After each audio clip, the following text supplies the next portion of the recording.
Hey, welcome back to another episode of The Art of Giving a Damn. Our guest today is Stacy Brookman. Stacy, thank you for joining me. Hey, Michelle. I'm so glad to be here. I am excited to share what you do because I think a lot of my audience is really going to connect with your story and what you do as far as work with clients. So you are a resilience and life storytelling expert. You produce the Real Life Resilience podcast, and you help smart, outwardly confident women who secretly have low self-esteem issues due to emotionally abusive partners and experiences take back that control and begin to develop the resilience to be themselves again. And I think a lot of people who heard me share that probably are thinking either they or someone they know fits that description. So let's kind of just start with, well, what is a life storytelling expert and how did you get into this? Yeah, well, I help people discover and tell their life stories. And the reason I do it is because there is a large body of research and knowledge around writing in order to recover from traumatic events. And, you know, my traumatic event happened to be marriage and divorce to a sociopath. Oh, wow. And then, you know, I can tell that story, but, you know, it could be your dog dying. It could be someone, you or a loved one getting cancer. It could be the death of a friend. You know, everyone's trauma is different. So when you are under trauma or when you experience trauma, those memories are stored in a different part of your brain than regular memories. And what happens is they at once hide from you. So you like kind of dismiss them, or everything's fine, I'm fine. And at the same time, they can come back very sharply, like they don't fade like normal memories, right? Okay. So when you have to write out your stories, when you have to discover your stories, I help people discover them first and then write them out. It takes those memories, those very sharp memories that come back to haunt you and harm you time and time again, and it puts them in the normal part of the brain where they can fade like regular memories. They lose their power when you dig into your story. And so that's why I do it. When I was married to a sociopath, I thought it was a quirky marriage at first, and then it soon became very difficult marriage, and then it was traumatic. It was marriage to a sociopath is narcissist, sociopath, borderline, all of those type of things. It's so subtle at first. You get into it and you think, oh, it's just a little different, or I can get through this. And I thought my strength, I was like, I'm going to stay in this for the girls. I had 2 little girls. I'm going to stay in this for them, and I'm going to be strong. And I'm the strong person, right? Well, come to find out that strength was really fear.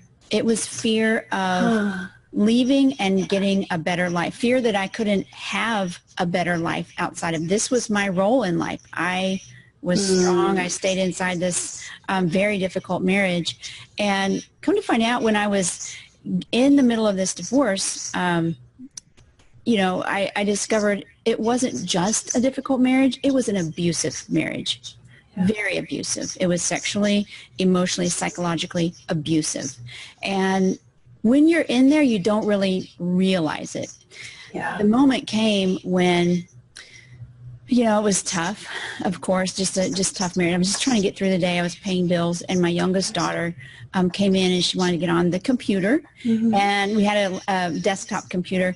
And so I, you know, got through the password for her, and my husband's email was up.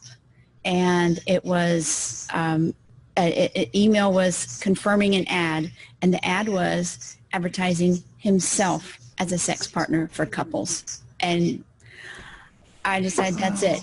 I'm done. This is, I cannot be strong anymore. And what I realized was that was the strongest decision I could ever have made. And you know, from there it got much worse, because divorcing a sociopath is worse than, you know, living with a sociopath until you get past it. So I want to give people hope. If you are in a tough relationship, there is hope. So, you know, the divorce was long, but in the middle of that, you know, I had been through chronic stress. And, Mm-hmm. you know, there's the divorce, there's the damaging things, like he cut the wires on the heaters in my house and called Child Protective Services to say I wasn't providing heat for the girls.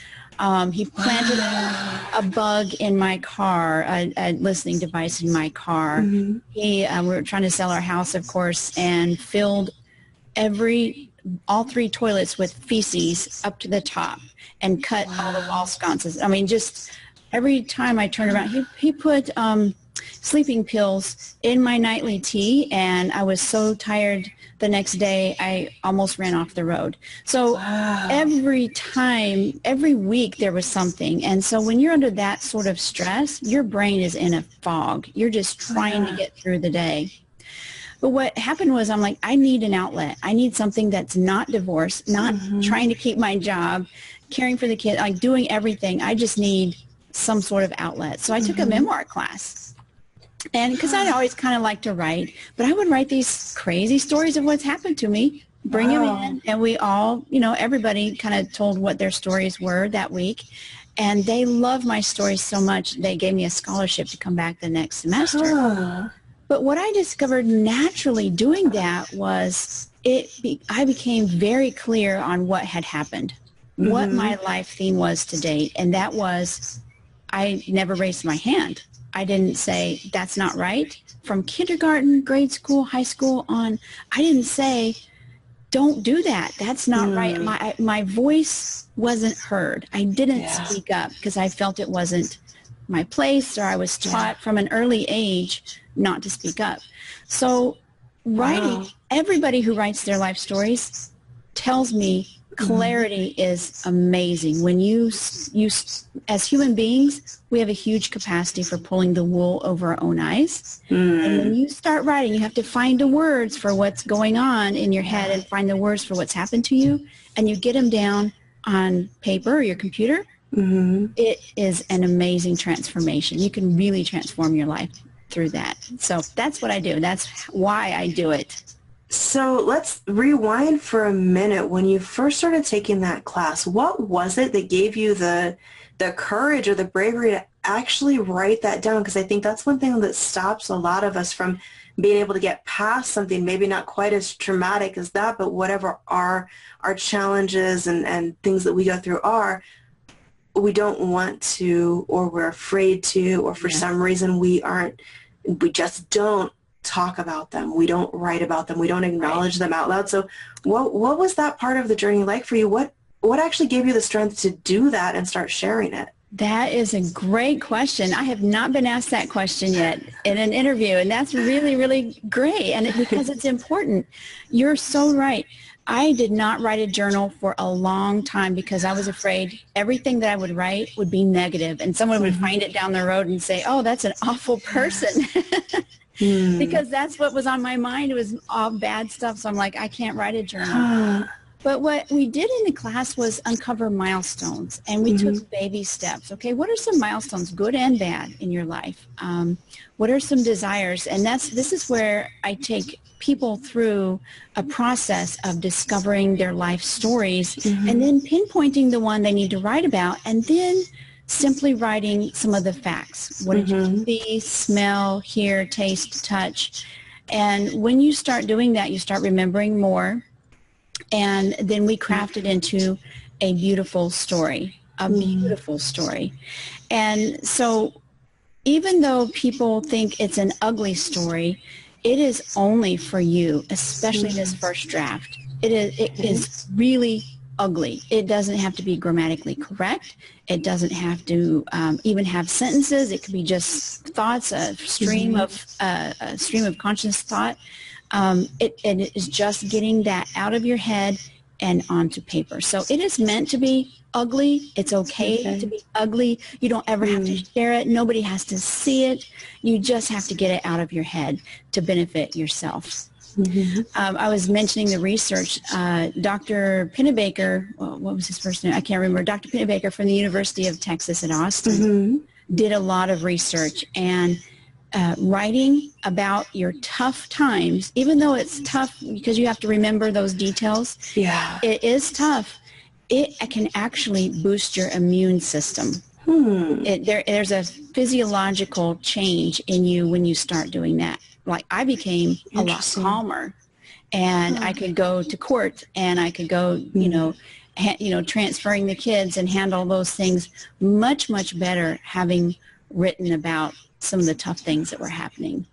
So, yeah. I think sometimes the more we process and we see that, like you said, with clarity, it does make it easier to get through related things. And it's so easy to feel ashamed of things that have happened, or to feel like somebody's going to judge us. That I know a lot of my clients, we talk about things and things come up that are really affecting them in so many other areas of their life that they aren't realizing how connected it is sometimes. So what's been your experience with that part of it, as far as how not telling your story or not being willing to share that affects things? I know you mentioned self-esteem, and some things are tied into that. Oh, yeah. Well, I'll tell you this. I thought my life theme was I was a professional woman. I was successful in business, and yet I never felt really comfortable in my skin. I never felt really confident about who I was or what I was doing. And there's that, we all play that, stereo in the back of our head, you're not good enough, or you're not working hard enough, or if you are only more loving, then your spouse would be kind to you, or only if I was more beautiful or thinner or whatever it is. And we all play that record, and it's a horrible record. It's that mean girl in your head that's telling you these bad things. And what you've got to do is stop that, because that affects what you do and how you operate in the world. In fact, most of our trauma, most of our shame comes from childhood. You can trace back, if you really look at it, someone embarrassed you in junior high, or your father made fun of you or something like that, and then you made this agreement with yourself, I am never going to do blank again, or I am never going to write again, or I'm never going to, or I'm not pretty enough because my father does, whatever. There's lots of, gazillion reasons that but you take that and your 12-year-old mind and your 15-year-old mind or whatever, and you carry that commitment into adulthood.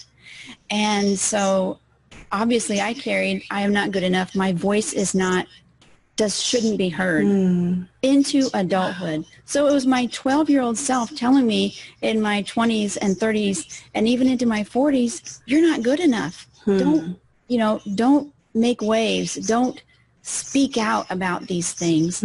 And so that's how you get into these situations as adults. But the beautiful thing is, once you recognize that, once you write about it and you recognize it and you address it, you can change it. You're taking your past experiences to make your future self wiser and more resilient. And that's a beautiful thing. So for anybody listening who's either thinking, okay, that makes a lot of sense, but I don't know what happened in my childhood, or maybe they do know what specific incidents happened, what advice would you give somebody to start processing that and working through it? Very good question. Well, the first thing is, if I have a free webinar every month. It's called the 4 Simple Proven Methods to Writing the Very First Chapter of Your Life Story. And it teaches you that method to writing down your milestones, writing down your desires you've had in your life, writing down conflicts that you've had in your life, and then finding something congruent between 2 or all 3 of those lists. Okay. When you say milestones, what does that refer to in the context of a story? So I say start with I was born. Okay. And then think through your life from childhood on. What are some milestones? Were you baptized as a child? Did your parents divorce? Was graduation particularly difficult for you from high school? You got married, you had kids, whatever those milestones are, try to get like 15 to 20, because the more you have, what we're doing is we're saying, okay, what are those turning points? Those significant things that happened. Did you have a particularly bad breakup? And so we're just naming them. You don't have to write about them. We're just naming them, put them in a bullet point list. And let it sit there for a while, a day or two. Put it out on the counter and keep adding to it, because you're going to remember, oh yeah. So when you think back to some of these things, it will trigger memories of, oh yeah, that happened, or oh yeah, that happened. My best friend moved away, and I didn't have another friend that whole year, or whatever that those milestones are. Just keep writing, because the more you have, the better your writing will be. The more significant your writing will be. Okay. So the first step is identifying those different milestones, those memories that really stand out. Yeah. And then step 2? And then step 2 is a list of desires you've had in your life. So I had the desire to be a doctor. Obviously, that didn't turn out. I thought, I was going to be a nurse. And then at some point in your high, I thought, I don't have to be a nurse. I could be a doctor. And so then I thought what I was going to be. And then my senior year in high school, I had a boyfriend, and he said, oh, no, you don't need to be a doctor. You need to be a transcriptionist. And I said, okay. I know. So that was, when I looked back at that, I'm like, wait a minute. Why did I say okay? Yeah. That was my desire. Why did I let somebody else tell me in my life what I should or shouldn't? So then I recognized that. So that just even naming that desire that I had in my life triggered, okay, maybe this is a red flag. Maybe this is something that's significant that I need to explore. But just put it in the list for right now. You can explore it later. But then desires that you've had in life, like to be married even, or to have kids, or to get a college degree, or to whatever your desires you've had in your life, make a list. It's going to be probably smaller than your milestone list, but write as many again as you can. If you can get to 10, that'd be great, or more. Okay. So then once you do that, the third list you're going to make is a list of conflicts. So you're going to say, okay, I've had in my life a conflict of money versus spirituality, or family versus work, or things that have whether they're resolved or not. They can be resolved, or they don't have to. But what are some conflicts that you have had in your life? And that list is probably going to be smaller as well. Okay. And all of these lists, just let them sit on the counter. Let them percolate over the course of 3 or 4 days, or even a week, and keep adding to those lists. And then when you're ready, in a week or two, take a look at those lists and see what events or what themes go across all 3 lists, or at least 2 of those lists. Do you see something that's recurring, a recurring conflict, or something that is a desire that's also been a conflict, and also a significant milestone in your life that happened to relate to that? And when I did that, I realized that's when I realized my life theme was not raising my hand. It was amazing. I'm like, oh my gosh, look at this. This theme keeps coming up in my life, in my desires, in my conflicts, in my milestones. So there's something here. And so then I tell people, take one of your milestones that relates to that, something that's in all 3 lists, if possible, if not 2, and think of a moment in time, just one moment in time. Doesn't have to be the worst moment in time or the best. It can be. Just take one moment in time and say, okay, what moment, what minute, what hour, what minute does that represents that particular milestone? Was it that time when you were in your grandmother's kitchen? And we're going to write about, just bullet point again, what did you see? What did you smell? What did you hear? What did you taste? And what did you touch? So you're going to use your senses. And again, just writing a list, okay? I was in my grandmother's kitchen. I smelled the fried chicken she was frying. I felt her hug when she hugged me, and, her raspy apron scratched my cheek, the Formica countertop. So you're going to start putting those down. And what that does is when you start remembering some of those memories, more of them will come back. And so you want to just start writing and writing and writing a lot, and getting those details out, because you're going to enrich your writing when you do that. And then the next step is to write out, do a free write. So you're going to take all of those details, and you're going to put a timer on for 10 minutes at the minimum, 10 minutes at first. Most people can't write that long when they first start, but write without lifting your pen off the paper. Write without lifting your hands off the keyboard. Just keep typing. And it doesn't have to make sense. Don't pay attention to grammar, punctuation, capitals, nothing. Don't pay attention to any of that. Just write what comes in your mind. And if you can't think of anything else to write, I can't think of anything to write. Write your grocery list. Just writing, because your brain is throwing out junk. It's okay. It's throwing out junk. It's saying, not going there yet, not going there yet. But you're telling it by writing, yes, we are. We're going to keep writing and writing until we get there. And you would not believe the golden nuggets that you will uncover.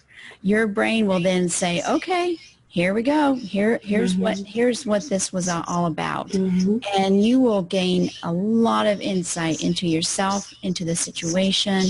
And so that's the fodder that you say, okay, I'm going to craft that into a beautiful story. But unless you get it out, you don't have anything to craft. If you just start and say, okay, I was at my grandmother's house and here's what happened, yada, yada, yada, that is not going to be a good story. You've got to get all of that junk out. And some people call it vomiting on the page. You've got to get it all out. And then you can take all of that stuff and boil it down to the most beautiful and most important parts for that story. So when you're looking at going through this process and writing these things out, is this a story that is intended to be shared publicly or published, or what's the goal, or is it different for different people? You know, you can have the goal ultimately, but this first one is just that ugly first draft. You don't ever have to share it. You can if you want to, but you don't ever have to share this version with somebody.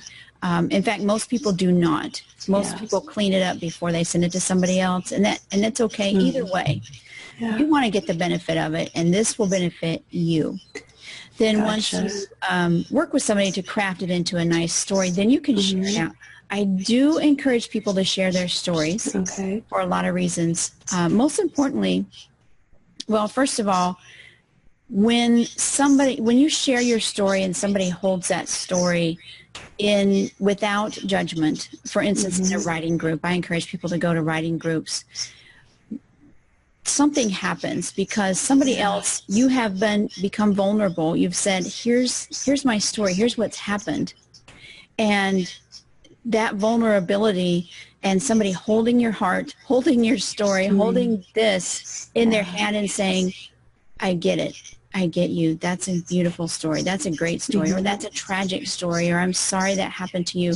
That is incredibly healing. So how do you find that first group of people that you share something like that with? Because I know people who have either they don't want to share their story because they're afraid of the judgment that comes from certain people that you share something with. At some point, you will get those not so positive responses. I think you'll overwhelmingly get more positive ones. But how do you kind of protect that first time you share it and find a safe space of people who will hold it without judgment and go, I see this? That's a great question.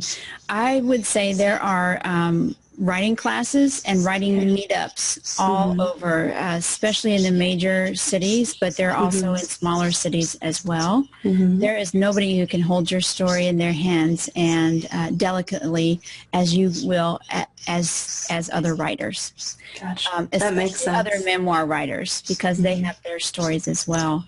So like for me, every Friday I would bring, a couple of pages to my class, and they all had different things going on. You know, they didn't have tragedies, or some of them had something, but not similar. So we all, took in each other's stories and accepted them and then provided feedback for it.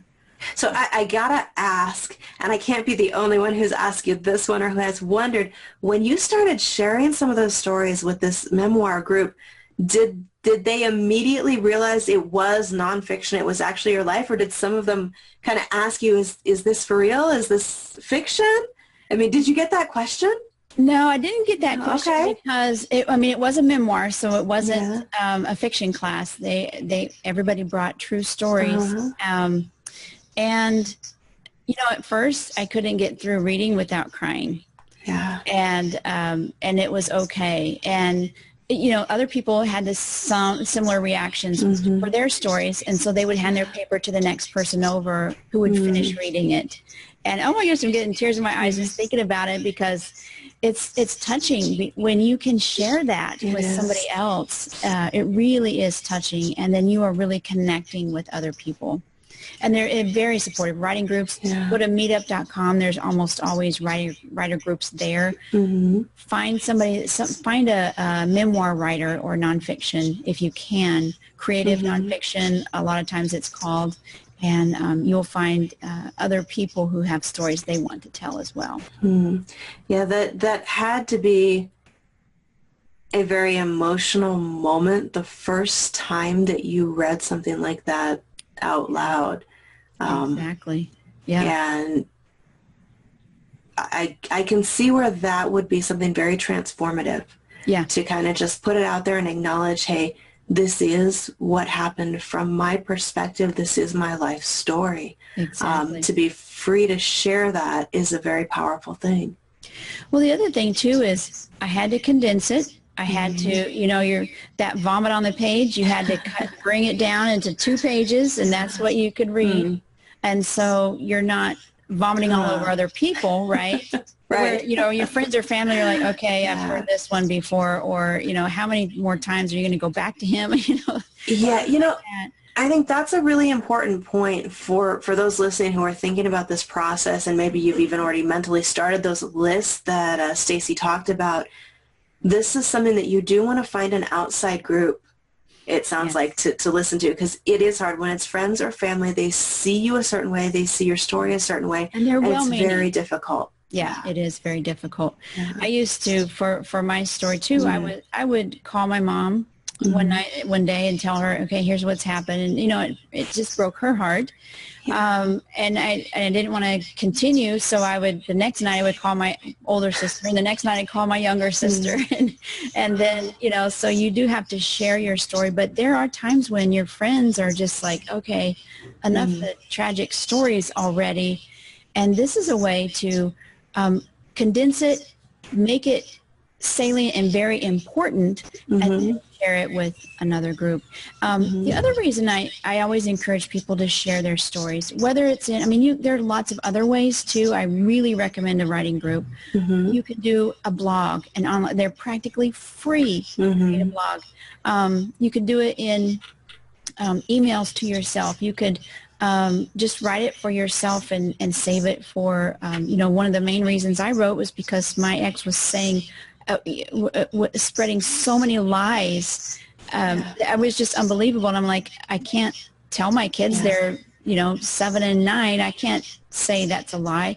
So I wanted to write because I wanted to remember and let them know when they got older, here's what really happened. And, but the reason I say get it out there and share it with other people is because what if there's somebody going through or getting ready to go through what you have been through?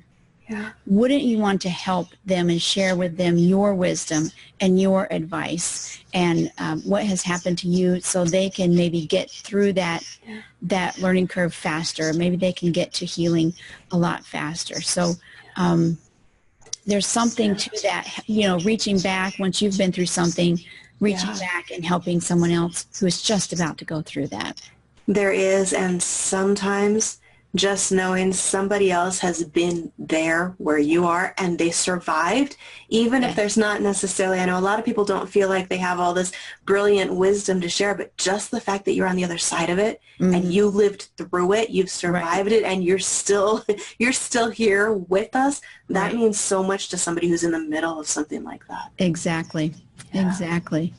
And then the other thing is psychologically, when you bottle things up, that is not good. You're not doing yourself good. You're not going to be able to be the best parent you can be through this tough time. You're not going to be able to be the best friend, spouse, or daughter, whatever it is. You're not going to be able to be your best self if you don't get it out, if it's bottled up inside and it's doing damage in there. You just don't see it. So I would highly recommend to dig into that. So when you work with clients as they're going through this process, do you find a lot of people kind of push back or get stuck at various points? It seems like this would be a difficult thing to go through. Yeah, it is difficult, and there are people who are like, "I'm good," or that's fine, or and they can't dig into that, and they're just not ready, and that's okay. Yeah. I mean, you can't force something like that. You can only do it when you're ready. And but I would encourage people to attempt, to try to kind of poke and see what's there. I can guarantee you there is so much relief on the other side. There's so much joy. I mean, I thought I had a decent life. I thought, this is my plight in life. This is the best it's going to get. But when you're on the other side, whoa, there is a huge, amazing, beautiful life on the other side. We're full of true strength. So like I said, I thought I was strong staying in that awful marriage. I'm tough. I can handle it. And really, that was just fear. The strong person digs into, how in the world did I get here, and how in the world do I get out? And that's the true strength, where you can become truly resilient and live a joyful life, because it's out there. I don't care if you have no money, if you're homeless, if you are out on the streets, if you are about to lose your kids, or if you've lost your kids. I mean, I was in danger of losing my kids there for a while because of the lies he was saying. I know there are really horrible circumstances. Start writing about them, because there is going to be a better day in the future. I love that. And, I think each time we take another step towards getting that out, sharing it, even if it's a piece at a time, it does help you to kind of make peace with those pieces of your story, and look at it and go, okay, yeah, you know what, that did happen. And like you said, I'm on the other side of it now. Things are different. And being able to look at it and realize how much you come through really does empower you in a different way to, rebuild your self-esteem, and to come out the other side going, I actually am really strong that I've gotten through all of this. Exactly. And you can be a more resilient person, and, a lot of, don't let the shame prevent you from digging into that. I mean, I made the choice to get into this relationship. I made the choice not to hold up my hand and say, no, that's not right. I let this go on for 10 years. Yes, I tried to leave. Actually, I left 4 times and came back. There's a lot of shame with that. I'm like, why did I come back to something like that? Don't let that stop you. You have got to move forward. So yeah, there is a beautiful life after that. It is hard, because when we're looking back at things like that, we look at it and we see all the things that we wish we had done differently. But at the time, I really believe most people are just doing the best we can figure out in the moment. And there's got to be a little bit of grace that you give yourself. Oh, we were talking about the mean girl in our head. Just tell that mean girl to shut up. Well, the interesting thing about that, a friend pointed out to me a while back, because we all have that mean girl. It's on repeat, and when we look at what we're actually saying to ourselves, we would never, ever say that to a friend or our daughter or our sister or anybody that we care about. And yet we say it to ourselves. I was just interviewing somebody I have an emotional abuse recovery and resilience online summit coming up. And I was interviewing, oh my goodness, I forgot her name. But anyway, Diane Morris, Dianne, Diane Morris Jones, Diane Morris Jones. Anyway, she has this book, and she said, It's the stoplight method. So when you're noticing, stop and notice at every stoplight you stop at, when you're driving or stop sign, whatever, stop and say, what am I thinking right now? What am I noticing? What am I telling myself as I'm driving the car, whatever? Stop. And if you're saying, oh, I shouldn't have locked my keys in the car, or I should have saved more for this bill coming up, or I should have, just stop. Notice what's going on. Take a pause, that yellow light, and then green is tell yourself something much better. Say, I'm doing the best I can. You know, I'm the best person that I can be right now. I am working on being on time more often. You know, I am working. I like that. So you don't want to tell yourself a lie, say I'm the best person there ever was, but I am working on becoming a stronger person. I'm working on sharing my voice more often. And but you've got to stop and notice those. Otherwise, those thoughts go on in your head. You don't notice them, but they're doing damage. Yeah, absolutely. So, it was a fascinating interview. I loved that interview. It was great. I like that. That's a great way to kind of take things to a practical level of here's how you start to change that recording that's playing in your head. I like that I'm working on. Another one I like is I choose to. That makes me feel very in control of it, and it reminds me whatever it is that's going on in my head or whatever I've done that I'm going, oh, I should not have done that. I should have done this. I can choose to make a different decision. Exactly. That's a great way to look at it. Well, you mentioned your summit a couple of times here. So where do people go to find out more about that? If they're listening to this and they're going, okay, I have those things that have happened that I'd really like to be able to look at them differently, to get past them. Maybe they even know that part of why they're struggling in life or business is their self-esteem got completely crushed and they're trying to figure out, how do I get that back? So what's the best place for people to go to find out more about that? It is emotionalabusesummit.com. And the summit is for anybody who is in a tough relationship or have gotten out of a tough relationship, as well as their friends and family members. So, you know, for instance, I was in a tough relationship and my friends and family members, I mean, my sisters, my mom, they recognized that, but they didn't know what to do to help me. So there are over 45 interviews diving deep into every little subtopic of emotional abuse. Is it abuse? You know, how do you go through court with an abuser? How do you, you know, how do you recognize what happens? How do you combat some of that gaslighting and triangulation? You know, what's the science of resilience? How do you become a more resilient person, and all different kinds of things. So there is something for everybody. It's at emotionalabusesummit.com, and it's free September 1st to the 12th, or anybody can purchase an all access pass at any time. So I would encourage people, even if it's later than that, to go and take a look at it.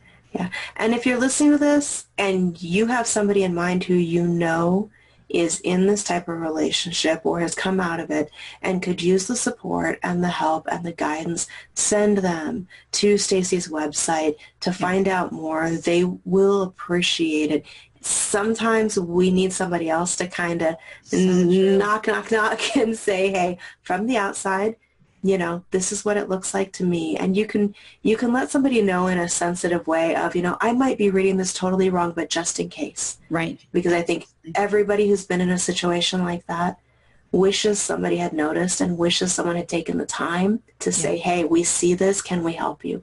So if you know somebody, or if you yourself are in that type of relationship, please do reach out to Stacy. Check out that website. You'll see links either in the show notes if you're listening to this on iTunes, on the website, or near the video, to where you can both find those recordings that she mentioned or catch them live, and links to connect with Stacy on social media and her website, which is stacybrookman.com. That's right. Yes. And so definitely take a minute, because it may be one of the most important things that you ever do for yourself and for those you care about. Oh, thank you so much for saying that. That is absolutely true. I appreciate that. Yeah. Thank you so much for taking the time to have a conversation with me about this. It's one of those things that too often just kind of stays in the shadows or under the rug, and the only way to heal from something like this really is to write your story out, to tell your story, and to figure out how do you become more resilient and then take back control of your life. Absolutely. Even if you never intend to publish, but also if you do, if you have a crazy story to tell and maybe the world really needs to hear it, you can move all the way through that process and publish your book. This is just getting you started. So thank you, Michelle. This was wonderful. Thank you. I appreciate the conversation. I appreciate you coming on. You're welcome. All right, so everybody make sure you do connect with Stacy. Again, links will be right near wherever you are listening to or watching this episode. And be sure you rate, review, like the show wherever you are listening or watching at, and tune in for the next episode.